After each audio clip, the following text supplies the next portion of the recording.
Magandang hapon sa inyong lahat. Para kay Palalong Kwago, shoutout sa inyo. Ang Palalong Kwago, isang ibong mapagpanggap, sa dilim kumikilos at dihayag. Kinukondisyon ang isipan, pailalim ang mga banat. Ginagamit ang talino upang iba ay mayakag sa kanyang mga hangarin at maitim niyang balak. Gumamit din ng pagluha, itinodo ang pahayag at salita. Inatake ang mga puso ng mga kawan na mahihina. Dinala sa kanyang layunin ang layunin na manira. Kaya si Kwago ngayon, galak na galak sa nagawa. Sa kanyang mga kilos at galaw, tiyak siya sa hangarin. Kaya sa mga napaniwala, itinago ang mga lihim.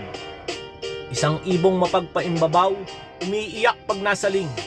Ang maloloko nyo na lamang ay ang gaya niyang sinungaling. Talino at pagkabaliw para matupad ang ambisyon. Mabait kapag kaharap, lalo na sa mga tumutugon. Isang diskarte ng rebelde, rebeldeng laging naghahamon. Tagisan ng isipan kung sino ang makukulong. Makukulong sa pagkagalit, mapipiit sa kawalan. Dahil para sa kanya, malayo pa ang hangganan. Ginagawa ang mga taktikang siya lang ang nakakaalam. Ngunit sa mga nag-iisip, digmaan ito ng isipan. Isa itong laro ng dama, paunahang makaubos. Lahat ng inilatag na pamato, tutumbasan ng pagkilos. Sa bawat pagtira niya, mag-aabang sa pagtantos. Upang hindi maunahan, mag-iisip ng maayos. Ang talino niyang taglay, ginagawa niyang sandata. Upang iba ay paikutin, sa liig lagyan ng tanikala. Upang anuman ang naisin, kanyang maipapagawa. Sa mga ibong madaldal, pero walang bigat ang salita. Kasama na niya ngayon ang kawan ng mga sinungaling, sina madaldal na pipit at 3 paasang inahin. Ganon din ang ilang buwetreng, dublikara ang dating. Nabibilang sa mga anay, saan kaya sila makararating? Sa patuloy niyang pagkilos upang tuluyang durugin, inunahan niya ang malakas, itong matalinong lawin. Sinubukang busalan, ang pagtuligsa ay pigilin. Itinuring niya itong tagumpay, unang hakbang sa balakin.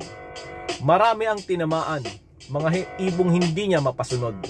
Iba ay nagmamakaawa upang bawiin ang kanyang utos.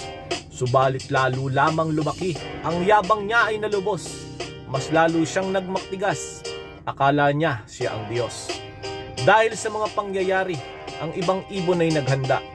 Gaya ni rebuilding lawin, binura lahat ng balita. Inubos ang ebidensya, wala na si Kwagong makuha. Kaya si rebuilding lawin, hindi na niya masisipa. Sa talino niyang taglay, kailangan mo siyang maunahan.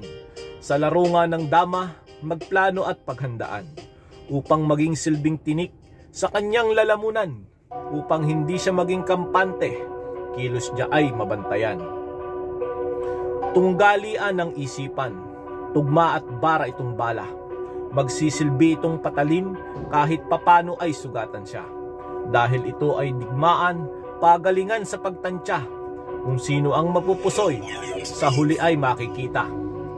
Sa iyo, Palalong Kwago, alam kong hindi ka basta patitinag. Kasama ng mga alipores mong, mga tanga at mga bulag. Paghandaan mo ang mga araw, dahil ikaw ang ugat ng pagliyab. At sa araw ng pagbagsak mo, marami ang hunyangong babaliktad. Ito ay laban sa pagitan, kung sino ang sadyang matatag. Sa dulo nitong digma, maglalabasan ng mga huwad. Sa daloy ng tunggalian, dahan-dahang mahahayag. Ang magkamali ng mga kilos, isa-isang malalantad. Hayaan ang ilibing ng mga patay, ang kapwa nila patay. Sila na rin ang gumawa ng mga sarili nilang hukay. Sa pagbagsak nitong si Kwago, kasama silang mahihimlay sa libingan ng mga alaala habang nagsasaya ang mga buhay. Shoutout sa inyong lahat, salamat po.